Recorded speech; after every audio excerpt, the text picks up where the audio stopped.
चलिए, जैसे कि हमने पहली यूनिट में energy stored in the capacitor पढ़ा था। क्या आया था energy stored in the capacitor? Q²/2C, बहुत बढ़िया, और हाफ QV शाबाश, और हाफ CV², वही है। तो आज हम पढ़ेंगे energy stored in the inductor. ठीक है, 2 मार्क्स की डेरिवेशन है, याद रखना। क्या है energy stored in inductor? Inductor में कितनी एनर्जी स्टोर्ड हुई? Energy stored in inductor. यार कैसे पढ़ेंगे? आपको पता है कि सिंपल सी बात है कि when AC is setup in inductor, जब AC को हमने सेटअप करना है इंडक्टर में, तो आपको पता है यार it produces maximum current I0। इसकी वजह से एक मैक्सिमम स्टेबल करंट आ जाएगी, क्योंकि इंडक्टर का काम क्या है, करंट को रेगुलेट करना। तो मैक्सिमम वैल्यू पे लाके छोड़ेगा वो। तो when AC setup in the inductor it produces steady maximum current, steady maximum current. But एक नुकसान भी है, इंडक्टर तो आपने लगाया, ठीक है, और उसने करंट को मैक्सिमम वैल्यू I0 पे लाके छोड़ दिया, बट उसके साथ बैक EMF या इंड्यूस EMF भी प्रोड्यूस हुआ। आपको पता है लेंज लॉ के हिसाब से इंड्यूस EMF भी प्रोड्यूस होगा जब भी इंडक्टर को हम लगाते हैं। बट बैक EMF, बैक क्या, induce EMF also produce, induce EMF भी बन जाएगा, ये आपको पता है। जब भी आप इंडक्टर का यूज़ करोगे यही तो नुकसान है, इंड्यूस EMF बनेगा, और उस इंड्यूस EMF की वैल्यू होती है E=L di/dt। ये L क्या होता है यार? जैसे मास होता है ना, मास मैकेनिक्स में इनर्शिया बनाता है वो, वैसे ये इलेक्ट्रिकल इनर्शिया है। L इज़ एनालॉगस, एनालॉगस मतलब एक जैसा, L is analogous to mechanical mass, mechanical mass, mechanical mass के जैसा ही है। जैसे मास भी मोशन को डैम करता है, रोकता है या बढ़ाता है, वैसे ही इंडक्टर का काम भी करंट की ग्रोथ और डिके को कंट्रोल करना है। ठीक है, तो L is analogous to mechanical mass, it is electrical inertia. ये हमारा एक तरह का क्या है, इलेक्ट्रिकल इनर्शिया है। ठीक है, L अपोजिस, L जो है अपोज करता है किसको? Growth and decay of current, growth and decay of current. तो ये तो मैंने आपको ऐसे ही बता दिया है ना, डेरिवेशन में लिखो ना लिखो आपकी मर्जी है, थोड़ा सा लिख देना कि L क्या है, इलेक्ट्रिकल इनर्शिया है। ठीक है, अब इसके बाद दिक्कत क्या है? इसके बाद दिक्कत ये है कि हम तो चाहते हैं कि ये EMF मतलब ये करंट इतना बन जाए, बट EMF बनाने नहीं देगा, तो हमें उसके अगेंस्ट काम करना पड़ेगा। तो small work have to be done against back EMF। कुछ काम छोटा सा करना पड़ेगा हमें, किसके अगेंस्ट? बैक EMF के, ताकि हम एस्टैब्लिश कर पाएँ अपना current. To establish current, current को एस्टैब्लिश करने के लिए छोटा सा कुछ काम करना पड़ेगा। ठीक है, अब देखो, और छोटा सा काम जो होगा छोटे से ही टाइम में होगा, तो मैं एक काम करता हूँ, मुझे पावर का फॉर्मूला पता है, इंस्टेंटेनियस क्या होता है, मैकेनिकली होता है work done by time taken, और इलेक्ट्रिकली होता है वोल्टेज इनटू करंट। आपको भी पता है ना, इतना होता है, पता है ना भाई? यही होता है ना। पावर का फॉर्मूला क्या होता है? Work upon time, instantaneous power work upon time, और इलेक्ट्रिकली होगा वोल्टेज इनटू करंट। ये तो मैकेनिकली है वर्क अपॉन टाइम, है ना। मैकेनिक्स में आप फोर्स, वर्क, एनर्जी, पावर में यही यूज़ करते हो, और इलेक्ट्रिकली होता है वोल्टेज इनटू करंट। ठीक है, अब एक काम करो, dW/dt को ऐसे रहने दो, E की वैल्यू डालो, कितनी है? E की वैल्यू है L di/dt, और यहाँ पे I भी चल रहा है। ये चीज़ कहाँ से आई? फर्स्ट से आई, फ्रॉम फर्स्ट। LSE है, E की जगह ये आया L di/dt, E की जगह आया L di/dt, ई की जगह L D I by D T और आई चल रहा है, डी टी से डी टी कैंसिल हो गया। आप पे क्या आया, डी डब्ल्यू आया, L I D I, D W आया, L I D I. Clear है इतना? डी डब्ल्यू कितना आया, एल आई डी आई आया। अब आपको टोटल काम करना है यार, छोटा सा काम तो हो गया, टोटल वर्क डन करना है। अभी तो आपने छोटी सी करंट एस्टैब्लिश करी, कितनी, डी आई, कितने टाइम में, डी टी, कितना काम करके, डी डब्ल्यू। क्लियर है? छोटी सी करंट आपने एस्टैब्लिश करी, कितनी, डी आई, कितने टाइम में, डी टी में, कितना काम करके, डी डब्ल्यू। तो total work done, total work done to establish current I. Current I को एस्टैब्लिश करने के लिए टोटल काम कितना करना पड़ेगा, ये हमें देखना है अब। तो देखो यार कैसे आएगा, इंटीग्रेट करना पड़ेगा, आ जाएगा फिर उससे।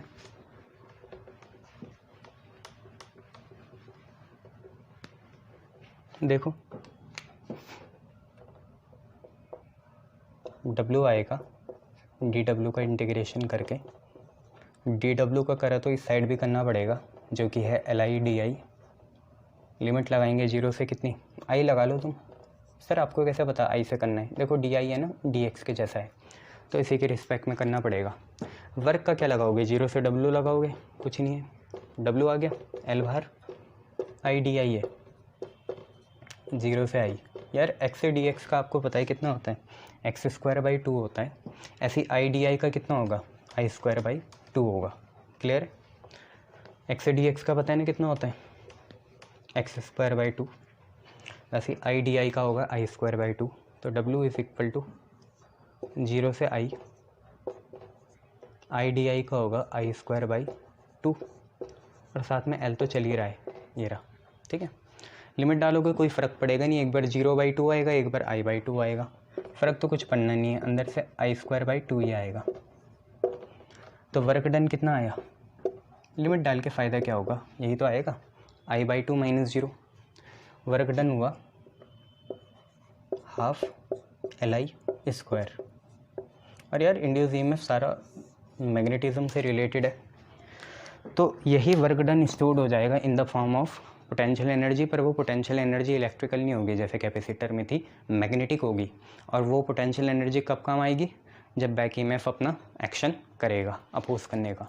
तो यह है, तो this work done is stored in form of magnetic potential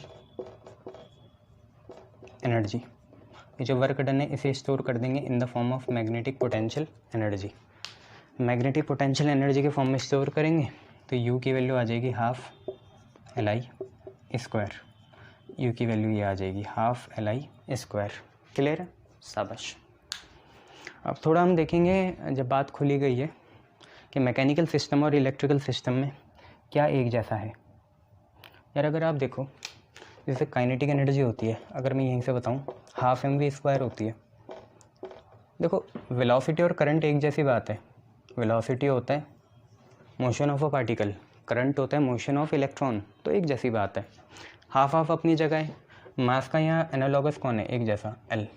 मास होता है काइनेटिक या मैकेनिकल इनर्शिया, L होता है इलेक्ट्रिकल इनर्शिया। यही मैं कहना चाह रहा था आप लोगों को। ठीक है, शाबाश। अब ज़रा इंक भरता हूँ फिर आगे बढ़ाता हूँ।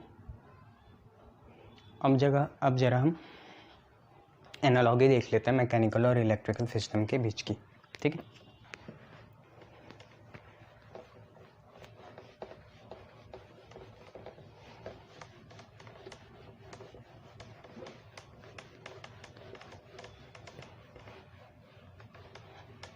हेडिंग है एनालॉजी बिटवीन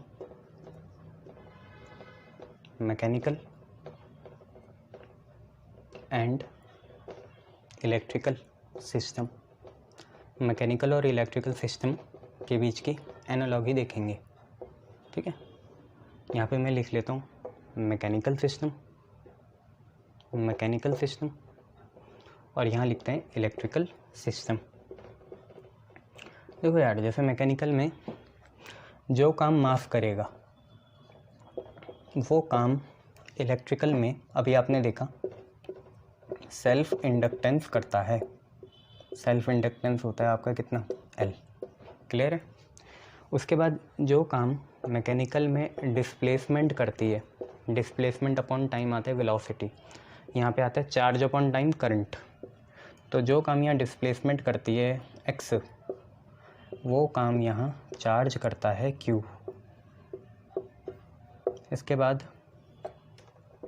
जो काम यहाँ वेलोसिटी करती है v, वो काम यहाँ करंट करता है I। यहाँ पे जो टोटल एनर्जी होती है वो काइनेटिक प्लस पोटेंशियल होती है, हाफ mv² प्लस mgh, जो आपकी पोटेंशियल एनर्जी होती है, काइनेटिक प्लस पोटेंशियल। यहाँ पे जो टोटल एनर्जी है वो दो है। अगर हमने कोई सर्किट बनाया है जिसमें इंडक्टर और कैपेसिटर दोनों हैं, तो एक तो आपकी होगी कैपेसिटर वाली जो होती है Q²/2c या हाफ CV² या हाफ QV, और होती है इंडक्टर की कितनी, हाफ LI²। Excuse me. और क्या बना सकते हो, और बन सकता है कुछ, हाँ एक और बन सकता है। जैसे यहाँ पे एक फोर्स कांस्टेंट होती है चीज़, पता है ना, √m/k। तो फोर्स कांस्टेंट जो है k होता है, ऐसे ही ऑक्सीलेशन का कांस्टेंट होता है √L/c, ये चीज़ है, ठीक है। या फोर्स कांस्टेंट का काम यहाँ पे आगे जाके आप पढ़ोगे, L तो वैसे मायने भी नहीं रखता, रेसिप्रोकल ऑफ कैपेसिटेंस करता है। रेसिप्रोकल ऑफ कैपेसिटेंस, कैपेसिटेंस का रेसिप्रोकल भी वही काम करता है 1/c। तो ये हमने एनालॉजी बनाई किस किस के बीच में, इलेक्ट्रिकल सिस्टम और मैकेनिकल सिस्टम के बीच की। क्लियर है इतना, शाबाश। अब यार हम देखना चाहेंगे इलेक्ट्रिकल रेजोनेंस, जो मैंने आपको कह रहा था ना इलेक्ट्रिकल रेजोनेंस, वो आप लोग देखना चाहेंगे यहाँ पे दोबारा। तो देखो होगा क्या,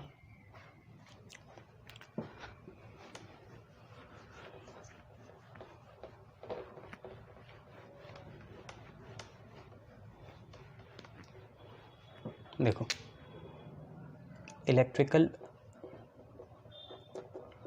रेजोनेंस हम लोग देखना चाहेंगे। इसमें पहले देखते हैं सीरीज रेजोनेंस, सीरीज रेजोनेंस, और फिर देखेंगे पैरेलल रेजोनेंस। तो सीरीज रेजोनेंस आपने देखा ही था LCR सर्किट में, ठीक है, ये है। तो सीरीज रेजोनेंस में क्या होगा, इन एन RLC सर्किट जब भी सीरीज रेजोनेंस होगा तो करंट अपनी मैक्सिमम वैल्यू में होगा, ये आप लोगों को पता ही है, ठीक है, ये है। तो सीरीज रेजोनेंस में क्या होगा, सिंपल सी बात है। एक चीज़ मैं और जोड़ूंगा यहाँ, पावर फैक्टर, आगे जाके उसका पता चलेगा प्रूफ, पर अभी देख लो क्या चीज़ है सीरीज रेजोनेंस। तो व्हेन RLC सर्किट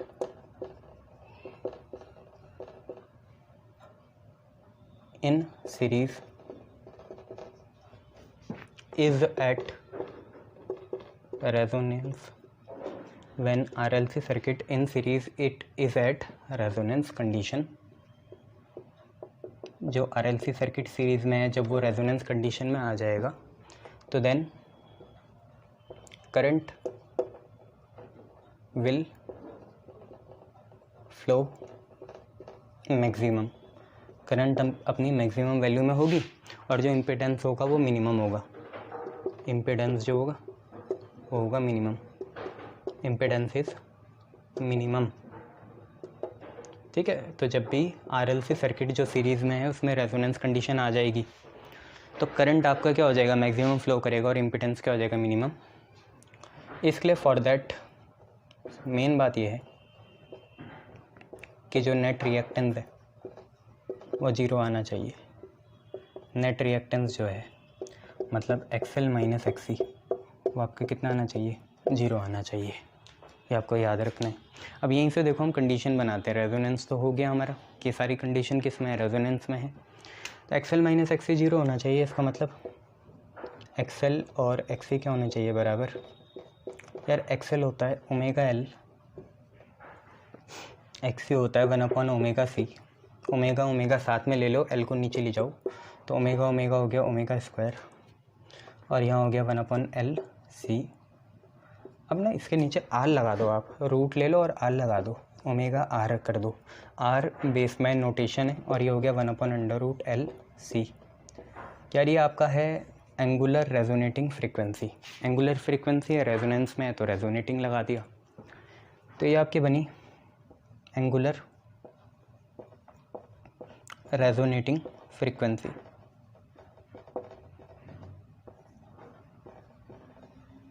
और ओमेगा आपको पता है 2 पाई न्यू होता है, तो ओमेगा आर को खोला, ये आया 2 पाई न्यू और बेस में आर, ये बराबर आया 1/√LC के। तो जो न्यू आर है वो आया 1/2 पाई √LC, ये हमें आ गया। न्यू आर जो है, न्यू आर वो आया 1/2 पाई √LC। ये आपकी है रेजोनेटिंग फ्रीक्वेंसी, सोर्स वाली है ना, सोर्स रेजोनेटिंग फ्रीक्वेंसी। बट आप रेजोनेटिंग फ्रीक्वेंसी लिख लो, समझ जाओगे, ठीक है, ये चीज़ है। तो ये था आपका किसके लिए, रेजोनेटिंग फ्रीक्वेंसी के लिए और एंगुलर रेजोनेटिंग फ्रीक्वेंसी के लिए एक्सप्रेशन। अब यहाँ 2-3 चीज़ें हैं यार, क्या है, पढ़ रहे हैं तो यहीं पर पढ़ लेंगे। ये एंगुलर रेजोनेटिंग फ्रीक्वेंसी और वो रेजोनेटिंग फ्रीक्वेंसी है सोर्स वाली। अब एक दिक्कत क्या है, यहाँ पे वो सारी चीज़ें एक और बार देख लेते हैं, और मैं यहाँ पे कुछ नई चीज़ें भी इंक्लूड करूँगा कि जैसे आपको तो सीरीज़ रेजोनेंस में XL - XC कितना है, 0 है, और फिर VL - VC भी कितना हो जाएगा, 0 हो जाएगा। वैसे भी रेजोनेंस में VL - VC का पिच का फेज़ 180 होता है, और दोनों बराबर हो गए तो 0 ही होगा। तो पहले Z देखेंगे, Z होता है अंडर रूट, बार देखेंगे, √R² प्लस XL - XC का होल स्क्वायर, तो ये तो 0 है, ठीक है। √R² प्लस XL - XC का होल स्क्वायर, XL - XC आपका 0 है, 0 का स्क्वायर 0 हुआ, तो ZR आ गया आपका मिनिमम। अब अगर आप I मैक्स देखते हैं तो I मैक्स तो I0 होती है, I = V/R, तो E0/R, R यहाँ पे क्या होता है, Z होता है, ठीक है। बट क्योंकि Z आपका R ही है तो I = E0/R आ जाएगा, क्योंकि Z रेजोनेंस में R ही होता है। आपने ऊपर देखा Z और R क्या है, सेम है, तो I0 हो गया E0/Z या E0/R, ये आपकी मैक्सिमम करंट हो जाएगी। पहली बात तो ये याद रखना, same as purely resistive circuit, purely resistive circuit के जैसी होगी ये, प्योरली रेजिस्टिव सर्किट जिसमें सिर्फ R हो, वैसे सर्किट के जैसे ये बिहेव करेगी। क्लियर है। इसके बाद एक मैं आपको नई चीज़ लिखा रहा हूँ यहाँ, पहले फेज़ एंगल देख लो, फेज़ एंगल कितना होगा, tan इनवर्स XL - XC/R या VL - VC/VR, पर VL - VC 0 है, यही होता है ना फेज़ एंगल। अब तो याद हो गया होगा, tan inverse VL - VC/VR, VL - VC 0 है, तो tan इनवर्स 0 आया, tan इनवर्स 0 आया, इसका मतलब tan इनवर्स की 0 वैल्यू 0 डिग्री में ही होगी, तो आपका फेज़ एंगल आ गया 0 डिग्री, मतलब E and I are in same phase, क्योंकि अब ये वैसे बिहेव करेगा जैसे रेजिस्टेंस करता है, तो कैसे फेज़ में आ गए, सेम फेज़ में आ गए। इसका मतलब एट रेजोनेंस में E भी यही है और I भी यही है, सेम फेज़ में। क्लियर है। इसके बाद एक महत्वपूर्ण चीज़ जो मुझे यहाँ पे आपको बतानी थी, वो थी आपकी पावर फैक्टर। कहाँ से आया, आगे देखेंगे, जब पावर की डेरिवेशंस करेंगे तब आपको समझ में आ जाएगा कि पावर फैक्टर कहाँ से आया। बट अभी देख low power factor. Power factor होता है आपका cos फाई। अगर आप cos फाई देखते हैं ना इम्पीडेंस ट्रायंगल से, तो आपको समझ में आता है कितनी चीज़ है। देखो, ये था आपका फाई, ये था VL - VC, ये था VR, ये था Z, यही था ना, E0 था यहाँ पे, है ना, ऐसे E। अब हमने एक काम करा, E0 की जगह मैक्सिमम जो आपका इम्पीडेंस है वो Z है, VR की जगह R, VL - VC की जगह XL - XC, और यहाँ से cos फाई की वैल्यू निकालो, फाई। कॉस होता है बेस बाई हाइपोटेनस, बेस ये रहा, हाइपोटेनस ये रहा, तो कॉस फाई होगा आर बाई जेड। क्लियर है भाई इतना? कॉस फाई कितना होगा? बेस बाई हाइपोटेनस, तो आर बाई जेड। तो ये जनरली होता ही है, जेड की वैल्यू आपको पता ही है under root R square plus XL minus X E का होल स्क्वायर होता है, ये आप लोगों को पता है कॉस फाई की वैल्यू। अब इसमें एक काम करेंगे, पावर फैक्टर एट रेजोनेंस देखेंगे कि रेजोनेंस में पावर फैक्टर आता कितना है, पावर फैक्टर। तो कॉस फाई देखो, ऊपर आर है, नीचे upon under root R square, और एक्सएल और एक्सी रेजोनेंस में क्या होता है, बराबर होते हैं। एक्सएल माइनस एक्सी आएगा जीरो, जीरो का स्क्वायर जीरो ही होगा, R square plus zero R square होगा, तो R upon under root R square आया, स्क्वायर से रूट कैंसिल हो गया, आर बाई आर आया, आर बाई आर होता है 1, और कॉस फाई की वैल्यू 1 आ गई। अब आपको पता है कॉस फाई की वैल्यू अगर 1 है, कॉस फाई की वैल्यू क्या है, 1 है। जनरली वैल्यू कॉस की 1 होती है कॉस जीरो में, ठीक है। तो कॉस फाई 1 है और 1 ही कॉस जीरो के बराबर होते हैं, तो फेज एंगल यहाँ से भी कितना आया, जीरो, और टेन फाई से भी कितना आया था, जीरो, ठीक है। दोनों चीज़ें आप लोग याद रखेंगे। क्लियर? शाबाश, वेरी गुड। चलिए एक ग्राफ देखिए, इस ग्राफ में क्या है, हमने एंगुलर फ्रीक्वेंसी और करंट के बीच में ग्राफ बनाया है। इस ग्राफ में ना सबसे पहले हमें ये चीज़ देखनी है कि यहाँ पे एक मैं नोट लिख रहा हूँ कि फॉर एनी फ्रीक्वेंसी, चाहे वो एंगुलर हो चाहे कैसी भी हो, for any frequency greater than और lesser to, for any frequency greater than और lesser to angular frequency, for any frequency greater than or lesser to angular frequency, the current will be lesser than peak current I naught, peak I naught। अब ज़रा समझते हैं ये क्या कहना चाह रहे हैं। देखो, मान लो एक हम पे फ्रीक्वेंसी है ओमेगा 1, आपको दिख ही रहा है कि ओमेगा 1 कम है ओमेगा आर से, क्यों? ऐसे जाते हुए बढ़ेगी ना, तो ओमेगा आर बाद में आ रहा, तो ओमेगा आर बड़ा होगा। और एक बार आपको दिख रहा है कि ओमेगा 2 ग्रेटर है ओमेगा आर से, देखो ओमेगा 2 बाद में, ओमेगा आर पहले है। आप देखो omega 1 is less than omega R है, ओमेगा 1 के करस्पॉन्डिंग करंट क्या है, ये रहा, और पीक ये रहा, देखो पीक से कम ही है। और आप ये देखो जैसे ओमेगा 2 ओमेगा आर से ज़्यादा है, तो ओमेगा 2 के करस्पॉन्डिंग करंट क्या है, ये रहा, जो कि पीक करंट से कम है। और आप ये देखो ओमेगा आर में कितने हैं, ओमेगा आर में पीक करंट है, ये रहा। तो यही तो लिखा है और यही देखना है कि जब कभी भी एंगुलर फ्रीक्वेंसी ओमेगा आर मतलब रेजोनेटिंग फ्रीक्वेंसी से क्या होगी, कम होगी या ज़्यादा होगी, तो उसके करस्पॉन्डिंग करंट जो होगा वो हमेशा पीक वैल्यू से कम ही होगा, चाहे फ्रीक्वेंसी ज़्यादा है होगी ओमेगा आर से या कम होगी ओमेगा आर से, बट करंट हमेशा पीक वैल्यू जो कि ओमेगा आर के करस्पॉन्डिंग है उससे क्या होगा, कम ही होगा। जैसे यहाँ से आपको दिख रहा है, आप यहाँ पे भी लोगे तो देखो करंट बहुत कम आएगा, इधर आएगा। आई नॉट सबसे मैक्सिमम जो है ओमेगा आर पे आ रहा है, उससे ज़्यादा में भी कम आ रहा है और उससे कम में भी कम ही आ रहा है, ये है। और यहाँ पे देखो आई नॉट इन्वर्सली प्रोपोर्शनल है आर के, इसमें तो कोई शक नहीं होना चाहिए। मान लो जैसे ये छोटी पीक कब बनी, जब रेजिस्टेंस क्या है 10 ओम है, और बड़ी पीक कब बनी, जब रेजिस्टेंस कितना है 100 ओम है। तो ये आप लोग देख लेना, ठीक है जी, ये है करंट जितना बढ़ेगा रेजिस्टेंस उतना घटेगा, ये चीज़ है। क्लियर है इतना, देख लोगे, शाबाश। चलो अब इसके बाद देखो हमें एक देखना है कि रेजोनेंस कितना शार्प बन सकता है, मतलब हमें शार्पनेस ऑफ द रेजोनेंस देखना है। जैसे आप रेडियो स्टेशन लगाते हो तो ऐसे तो बहुत सारे स्पेस में रेडियो फ्रीक्वेंसी घूम रही है, आपको पर्टिकुलर ही क्यों मिलता है रेडियो स्टेशन, जैसे रेडियो मिर्ची देखना है, खुशी देखना है, तो ये सब एक पर्टिकुलर बैंड ऑफ फ्रीक्वेंसी में मैच खाते हैं। इसके लिए हमें एक फैक्टर देखना पड़ेगा जिसको हम क्वालिटी फैक्टर कहते हैं। तो है क्या, देखो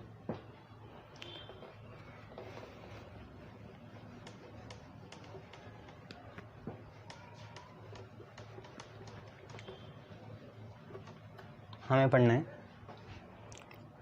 क्वालिटी फैक्टर जिसको हम Q से डिनोट करते हैं, या sharpness of the resonance, sharpness of resonance. यार क्वालिटी फैक्टर एक तरह का नंबर है, बस ये हमें एम्पलीफिकेशन के बारे में बताता है कि कितना एम्पलीफाई कर सकते हैं हम, ठीक है, किसी सिग्नल को। यह है, इसका कम्युनिकेशन सिस्टम में बहुत लेना देना है। एम्पलीफिकेशन करते हैं ना, आपको पता है वोल्टेज को एम्पलीफाई करता है, तो यहीं से लेने देना है quality factor. Quality factor it is just a number, it is a type of booster. ये बूस्टर फैक्टर है, बूस्टिंग फैक्टर है किसका, एम्पलीफिकेशन का फॉर रेजोनेटिंग सर्किट। तो it is just a number, कोई डायमेंशन नहीं होंगे। तो यार पहले तो हम इसे on the basis of electrical system define करते हैं, फिर on the basis of wave define करते हैं। वेव जो हमारी फिज़िक्स है उसके ऊपर डिफ़ाइन करेंगे। तो पहली डेफिनेशन क्या है, definition 1, it is defined as ratio of, देखो इसमें भी दो चीज़ हैं, इसको हम डिफाइन करते हैं as the ratio of voltage developed across inductor to applied voltage at resonance, जब क्या हो जाए, रेजोनेंस हो जाए। तो देखो क्वालिटी फैक्टर की डेफिनेशन क्या है, जो हमने वोल्टेज इंडक्टर के अक्रॉस अप्लाई करी मतलब VL, उसका रेशियो किसके साथ, अप्लाइड वोल्टेज मतलब जो रजिस्टर के अक्रॉस है VR एट रेजोनेंस। या इसकी डेफिनेशन ये भी हो सकती है, it is defined as voltage developed across capacitor, voltage develop across capacitor VC to applied या सोर्स वोल्टेज जो कि होती है आपकी VR। कुछ भी ना हो तो तार तो होगी ना, तार में अप्लाइड वोल्टेज या रेजिस्टेंस होगा तो VR हो जाएगा। ठीक है, ये दोनों आप देख लेना। फिर इसके अब हम क्या करेंगे, एक बार फॉर्मूला डिराइव करने की कोशिश करेंगे। ठीक है, और एक quality factor sharpness of resonance, ये रेजोनेंस में ही होता है। तो देखो पहले इन्होंने बोला क्वालिटी फैक्टर की डेफिनेशन क्या है, voltage develop across inductor to the source voltage VR। ठीक है, ये है। अच्छा हम एक काम करते हैं, VL हमें पता है, पहली तो यही चीज़ है ना, voltage develop across inductor to the voltage develop across resistance, ये है। VL हमें पता है क्या होता है, VL होता है I0 XL, अब VR होता है I0 R। यही होते हैं बच्चे, I0 से I0 कैंसिल हुआ, XL बचा, XL होता है ओमेगा L, पर यहाँ R लगा देना रेजोनेंस वाला, और यहाँ पे कितना है बेटा, R है। क्लियर है, ओमेगा R आपको पता है यार कितना होता है, अभी नहीं पढ़ा तो तुमने, ओमेगा R होता है 1/√LC, नहीं पढ़ा था, भूल गए। रेजोनेटिंग एंगुलर फ्रीक्वेंसी यही होती है ना, ओमेगा R 1/√LC, तो यहाँ पे वो लिखेंगे। तो देखो क्या बना, Q is equal to omega R अलग और L/R अलग। ओमेगा R कितना है, 1/√LC है, 1/√LC, यहाँ पे कितना है L है, यहाँ पे कितना है R है। क्लियर बेटा, ओमेगा R है 1/√LC, यहाँ L और यहाँ R, इन दोनों को अलग अलग लिखो, तो √L और √C। ये √L इसे काटेगा तो ऊपर रूट आएगा। ठीक है, तो क्वालिटी फैक्टर का देखो फॉर्मूला क्या बना, ये R जो है इसे अलग लिखा 1/R, ऊपर देखो क्या बचा √L और नीचे क्या बचा √C, तो ये बन रहा है 1/R √L √C। तो क्यों ना इसे C एक साथ ले लें, तो 1/R √L/C। तो हमारा ये फार्मूला बना, quality factor is equal to 1/R √L/C। आप कोशिश करके देख लेना, इसके कोई डायमेंशन आएंगे नहीं, RLC के डाल के देखना, कोई डायमेंशन नहीं आएंगे। और देखो क्वालिटी फैक्टर का एक और फार्मूला है, क्या है, quality factor is the voltage across capacitor to voltage that is applied. ठीक है, सोर्स वोल्टेज वो है। तो क्वालिटी फैक्टर कितना हुआ, देखो VC होगा I0 XC, VR होगा I0 R, कैंसिल हो गए। XC आपको पता है क्या होता है, देखो R तो ऐसी है, R तो ऐसी है, R जो है ऐसी है, XC होता है 1/ωc, और यहाँ एंगुलर रेजोनेटिंग का साइन बना दिया, XC होता है 1/ωRC।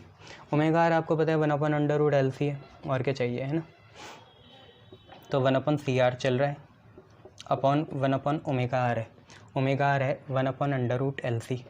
यार LC जाएगा ऊपर, दोबारा देख लो, CR ऐसी है, ओमेगा आर जो था ये वो बना 1/√LC, ये रहा। LC गया ऊपर, LC को अलग अलग लिख लो, √L√C, नीचे है CR। C से 1 कटा तो नीचे रूट बचेगा, तो Q की वैल्यू आई देखो, R दोबारा अलग 1/R, ऊपर क्या बचा √L, नीचे क्या बचा, काटेगा तो C बचेगा नीचे, तो दोबारा वही आया, quality factor is 1/R √L/C। Clear है? ये कोई डायमेंशन नहीं होगी।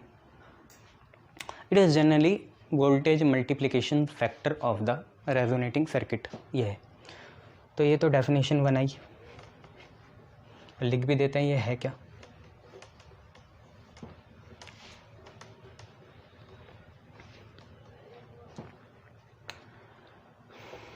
It is generally voltage multiplication factor of the circuit, factor of the circuit। इसकी वैल्यू जनरली लाई करती है नंबर की, quality factor greater than equal to 10 होता है, लेस देन इक्वल टू 100 होता है। अब देखो हाई Q वैल्यू हुई तो मतलब क्या हुआ, हाई क्वालिटी फैक्टर हुआ, तो नैरो बैंड ऑफ फ्रीक्वेंसी होगा, ठीक है। क्योंकि देखो अगर आपने स्पेस में अपने रेडियो स्टेशन की फ्रीक्वेंसी छोड़ी हुई और वो अगर बहुत वाइड होगी तो बाकी सिग्नल के साथ वो इंटरफेयर करेगी और अनवांटेड नॉइज़ या सिग्नल आएगी, एटीन्यूएशन होगा, अनवांटेड आवाज़ आएगी, कटेगी, जैसे होता है बहुत बार फ़ोन में, ठीक है। तो आप ज़्यादा वाइड नहीं कर सकते, ठीक है। ज़्यादा वाइड करोगे इसका मतलब होता है क्वालिटी फैक्टर की वैल्यू बहुत छोटी है, 10, 11, 12। अगर आपने बैंड ऑफ फ्रीक्वेंसी बहुत क्लोज रखा हुआ तो बहुत कम चांसेस है कि ये इंटरफेयर हो, बहुत कम चांसेस है कि ये इंटरफेयर हो। यह है, जितना आप चौड़ा रखोगे अपनी बैंड ऑफ फ्रीक्वेंसी उतना ज़्यादा इंटरफेरेंस होने के चांसेस हैं अदर सिग्नल से जो किसी और ने भेजे होंगे, और फिर आपके सिग्नल मिक्सअप हो जाएंगे, दिक्कत आएगी, फिर रेडियो चलेगा नहीं ठीक से। तो हाई क्वालिटी फैक्टर मतलब हाई Q वैल्यू मतलब narrow band of frequency, narrow band of frequency. और अगर नैरो बैंड ऑफ फ्रीक्वेंसी हुई इसका मतलब लेस इंटरफेरेंस होगा, इंटरफेयर होना, इंटरफेयर मतलब यार मिक्सिंग होना सिग्नल की, और वो बहुत हानिकारक है, उससे हमारे सिग्नल मीनिंगफुल वे में आ नहीं पाएंगे, मिक्स होके आएंगे, ठीक है। तो less interference with unwanted signal. तो प्योर फॉर्म ऐसी रहती है, सिग्नल की प्योर फॉर्म इंटैक्ट रहती है, ठीक है। Signal pure form will remain intact, ऐसी रहेगी, ठीक है। तो अब देखो बैंड ऑफ फ्रीक्वेंसी का आ गया, तो क्वालिटी फैक्टर का एक और वो है, क्या है आपका डेफिनेशन है, ठीक है। ये तो क्वालिटी फैक्टर की डेफिनेशन नंबर 2 लिखेंगे अपन लोग।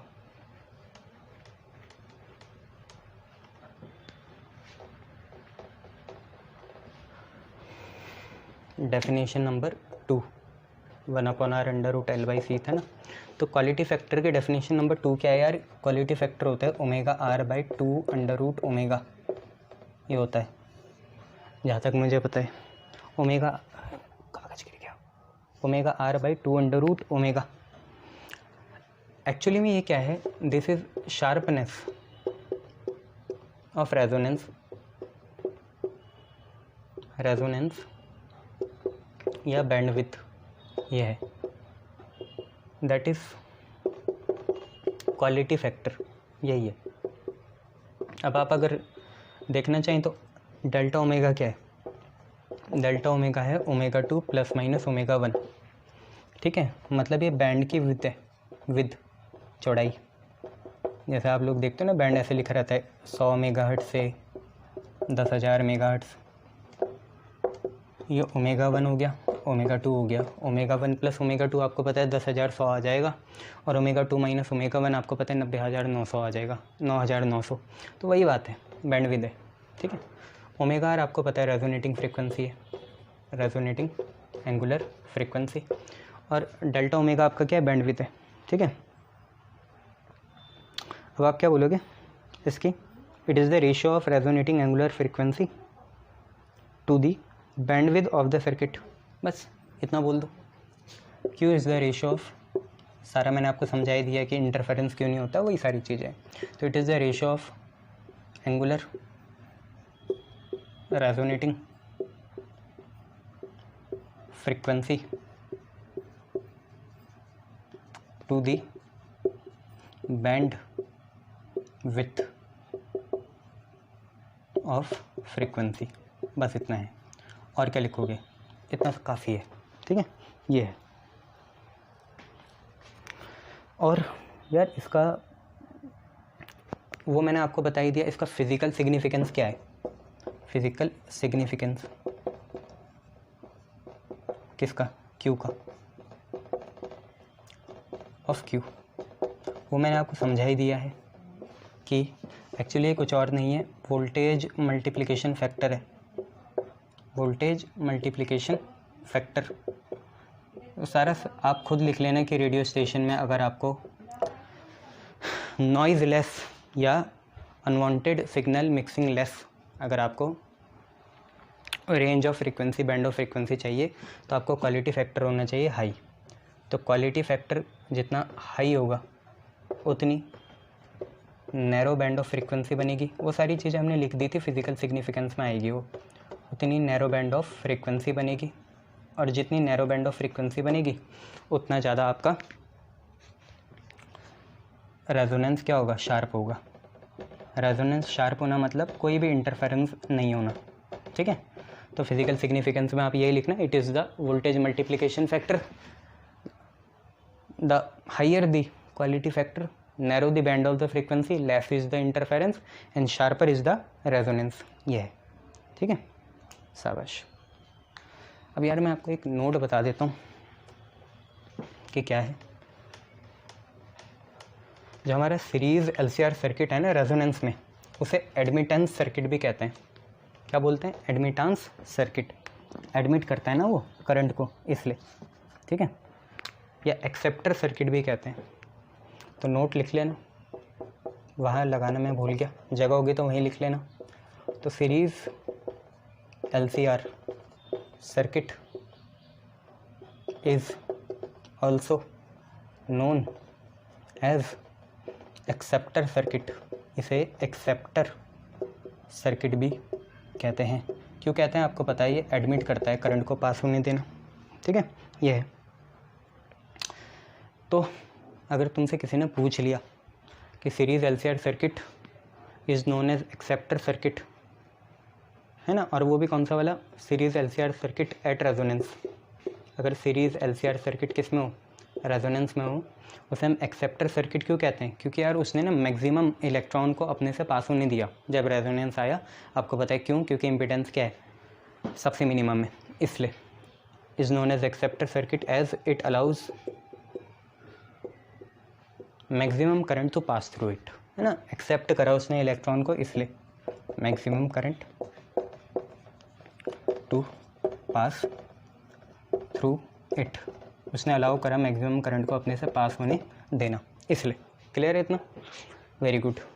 रीज़न आपको पता ही है, क्योंकि Z की वैल्यू क्या थी, मिनिमम होती है कब, रेजोनेंस में, इस माफिक हो पाता है ये, इस वजह से हो पाता है।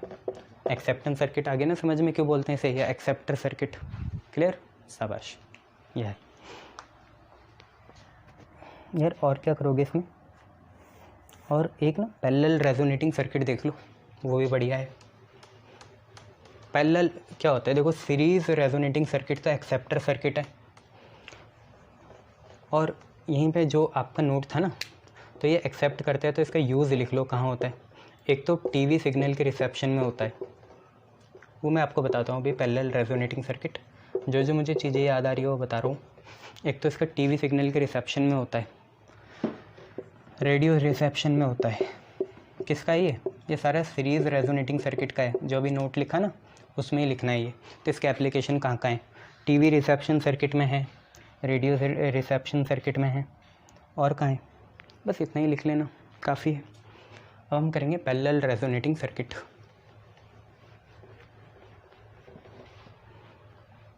एल और सी लेंगे यहाँ पे, ठीक है।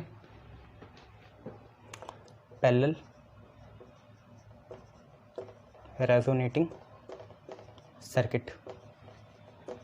पहले से बता के चलूँ कि ये रेजोनेंस में क्या करता है, उल्टा होता है। यहाँ पे रेजोनेंस में यहाँ पे करंट जीरो हो जाती है, उल्टा होता है यहाँ पे, सीरीज़ से उल्टा होता है। मैं आपको समझा दूँ, जो आपका सीरीज़ रेजोनेटिंग सर्किट था, यहाँ पे थोड़ा सा लिख लो।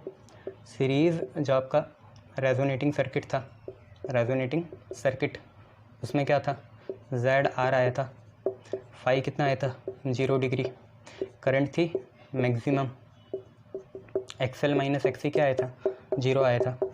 और एक ऐसा सर्किट है एक्सेप्टर सर्किट है, यहाँ उल्टा होगा, यहाँ जेड मैक्सिमम होगा, करंट 0 होगी, फेज एंगल 90 होगा, एक्सएल माइनस एक्सी 0 तो होगा, एक्सएल माइनस एक्सी 0 होगा, बट करंट भी 0 होगी, जेड मैक्सिमम होगा।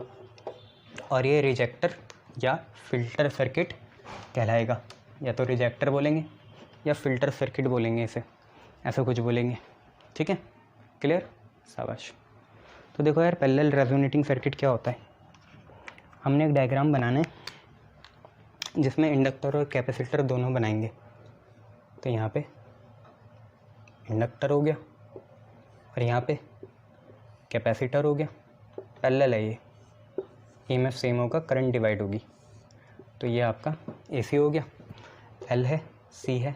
मान लें ऐसे करंट आई गई, तो ऊपर जो गई ना, देखो आई को टूटना पड़ेगा, जैसे आई यहाँ पहुँचेगी उसके बाद वो डिवाइड हो जाएगी, एक ऊपर जाएगा एक नीचे जाएगा। तो मान लो जो कैपेसिटर की तरफ गया वो आईसी हो गया और जो इंडक्टर की तरफ गया वो आईएल हो गया, ये है, ठीक है। इतना आपको पता है। करंट के डिवीज़न आपने किरचॉफ के पहले रूल से पढ़ा है कि जो कैपेसिटर की तरफ गई वो आईसी होगी और जो इंडक्टर की तरफ गई वो आईएल होगी। तो करंट तो अलग है, तो ईएमएफ तो एक ही है, क्योंकि वोल्टेज इसके अक्रॉस भी वही होगी, इसके अक्रॉस भी वही होगी। पैरेलल में वोल्टेज क्या होती है, सेम होती है, ठीक है। तो याद रखना, सीरीज़ से उल्टा है। सीरीज़ में करंट क्या होती है, मैक्सिमम होती है, यहाँ 0 होगी। सीरीज़ रेजोनेटिंग एलसीआर सर्किट में इम्पीडेंस क्या होता है, 0 या मिनिमम होता है, आर होता है, यहाँ पे मैक्सिमम होगा, ठीक है। तो parallel resonating circuit, let EMF E is equal to E naught sin omega t be supplied to this circuit। एक EMF है E is equal to E naught sin omega t, वो हमने इस सर्किट को क्या करी, सप्लाई करी, ठीक है। अब हम देखते हैं यार दोनों क्या हैं। तो देखो, एक करंट है आपकी IL, वो होगी I naught sin omega t।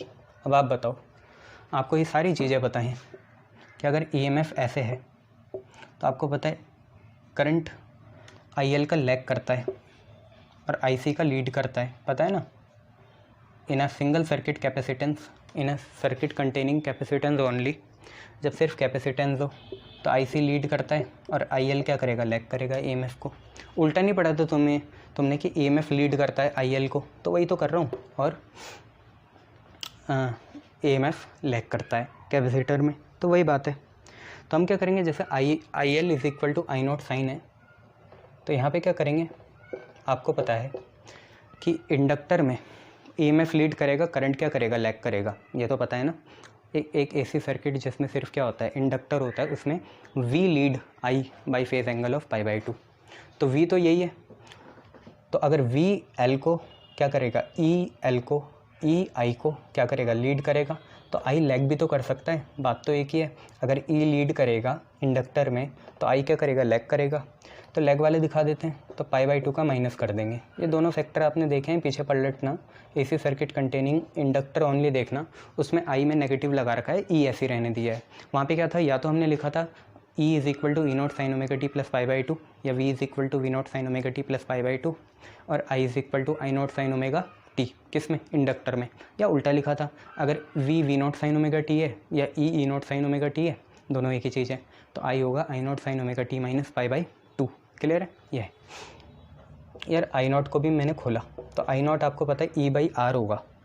तो इंडक्टर का मैक्सिमम ईएमएफ तो E नॉट है, और इंडक्टर में आर का काम कौन करता है, एक्सएल करता है। तो आई एल को लिख लेंगे ई नॉट बाई एक्सएल, और यहाँ पे है sign omega T minus pi by two. तो बच्चों मैं एक काम कर रहा हूँ, अंदर ही अंदर माइनस कॉमन लिया, ये बना pi by two minus omega T. ठीक है, pi by two minus omega T. ये आपको समझ में आया, आई नॉट होगा ई नॉट बाई एक्सएल। ये तो आपने लिखा भी था ना कि ई नॉट होता है आई नॉट एक्सएल, लिखा नहीं था पिछले एलसीआर सर्किट में, वही कर रहा हूँ, है ना। तो आई नॉट हुआ ई नॉट बाई एक्सएल, ऐसा हम लोगों ने लिख लिया। एक्सएल वो है जो इंडक्टर का रेजिस्टेंस है, और यहाँ से माइनस कॉमन ले लिया।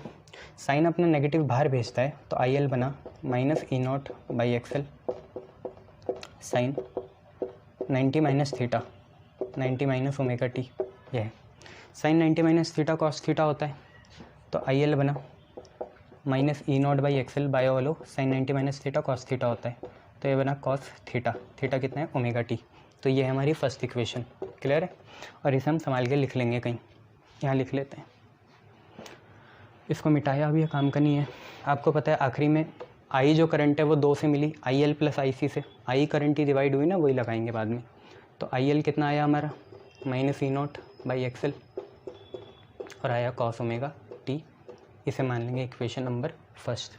क्लियर है, शाबाश। इसके बाद आईसी निकालेंगे। तो आपको पता है ऐसा सर्किट जिसमें सिर्फ कैपेसिटेंस हो, उसमें करंट लीड करता है ईएमएफ को, तो लीड करेगा तो यहाँ प्लस आ जाएगा, और ये बन जाएगा आईसी। ठीक है, ये है। तो ये आईसी की बात कर रहा हूँ, इसमें करंट लीड करता है, वोल्टेज लैग करता है, तो हमने लीड वाले ले लिया दोनों को। और बच्चे sine 90 plus theta, sine 90 plus theta कौन सा क्वाड्रेंट है, सेकंड क्वाड्रेंट। सेकंड में साइन पॉजिटिव होता है, बट 90 है ऑड मल्टीपल है तो कॉम्प्लीमेंट्री भी लगेगी। बायो वालों याद रख लो, sine 90 plus theta cos theta होता है, और साइन 90 माइनस थीटा भी कॉस थीटा होता है। तो आई सी आया कितना, I not cos omega T sine 90 plus theta, sine 90 plus theta. तो 90 प्लस थीटा होगा कॉस थीटा, थीटा तो आपका ओमेगा टी है, तो आई सी इतना आ गया, दूसरा आ गया। अब जो आपकी टोटल करंट है आई, वो दोनों से मिलके बनेगी आई सी प्लस कितना, आई एल। वही करना चाह रहे हैं। तो फ्रॉम फर्स्ट एंड सेकंड, पहले और दूसरे से आई आपका आया, आई सी है। अच्छा, इसको भी ना खोल देते हैं, तब मानेंगे सेकंड, है ना। देखो आई नॉट होगा ई नॉट, और ऐसा रेजिस्टेंस या रिएक्टेंस लेना है जो कैपेसिटर में एक्सक्लूसिव हो, जो होता है एक्सी। तो ई नॉट बाई एक्सी ले लिया, यहाँ पे कॉस ओमेगा टी हो गया, इसको मानी सेकेंड इक्वेशन। तो दोनों को लिख लिया, आई सी है E not by XC cos omega T, और ये है minus E not plus minus minus होगा, minus E not by XL cos omega T. ये चीज़ ले ली, ठीक है, क्लियर, शाबाश। बस अब क्या करना है, समझदार लोग कॉमन लेंगे। क्या क्या कॉमन ले सकते हो, ई नॉट कॉमन ले सकते हो, साथ में कॉस ओमेगा टी कॉमन ले सकते हो। E not cos omega T common लिया, यहाँ से आया 1 एक्स सी, और यहाँ से आया -1 एक्सएल। ठीक है, ये है, शाबाश।